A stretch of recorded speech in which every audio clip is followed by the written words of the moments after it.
That 2K is probably the hardest 2K I've ever walked in my life.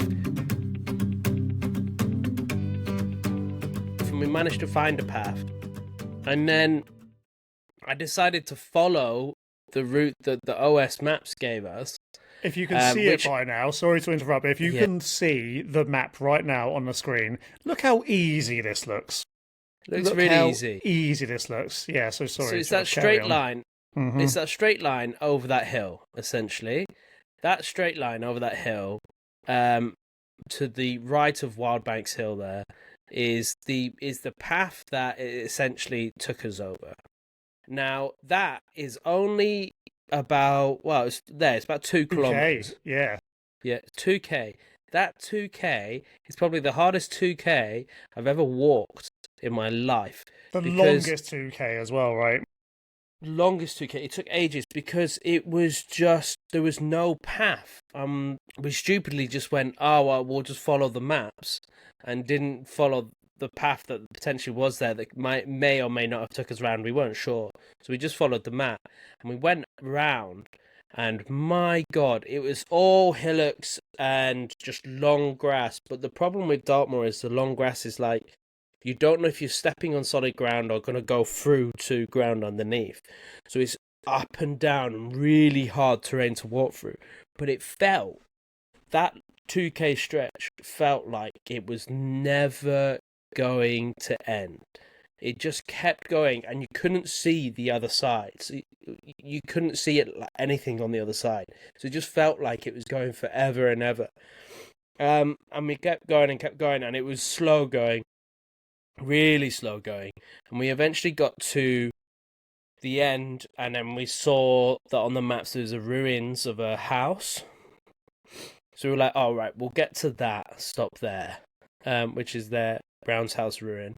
And we decided actually when we got there, screw it, we'll go to a Lower White Tor, and then the path eventually then started to come in. So we walked the path up to Lower White Tor, where we eventually had a rest. But by that time, it was already, I think, like 12 o'clock. Yeah. And we were hoping to have been by Princetown by then. And that's still I think we're only about halfway. So we still had a long old way to go. And what's interesting is it doesn't look far. Princetown on the map doesn't look far from the Tor there. Lower White Tor. It doesn't look far at all. But the walk then from Lower White Tor to Princetown also felt like forever as well. Yeah, that was like 8.5K. And it was, that was a long way, maybe about 9K actually. So on hindsight, like if you would have asked me how far that hard bit was. So basically what this landscape is, it's grassy that in the winter would definitely have bogs in it. So we stepped in some bits that were like so wet, and we learned to recognize them, right? It was like the orangey bits that were definitely soft underneath.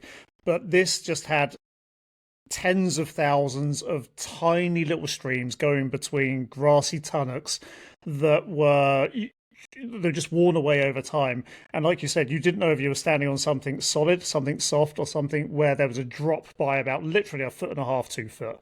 And it was just so crazy. You had to watch every step. I would have said that felt like about 7 or 8K in itself. It just felt like such a long time.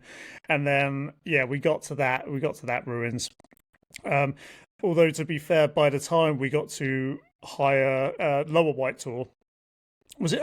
It was lower that we stopped to have our coffee, didn't we? Yeah, we stopped to Lower White Tor. Yeah, we made a nice coffee. I got a nice drone shot at Lower White Tor, which is good. We had a coffee there, and it was there that, to be honest, from there until much later in the day, the path itself wasn't actually that bad anymore. Everything was nice. It was just a long freaking way because that 2 kilometers had just messed us over.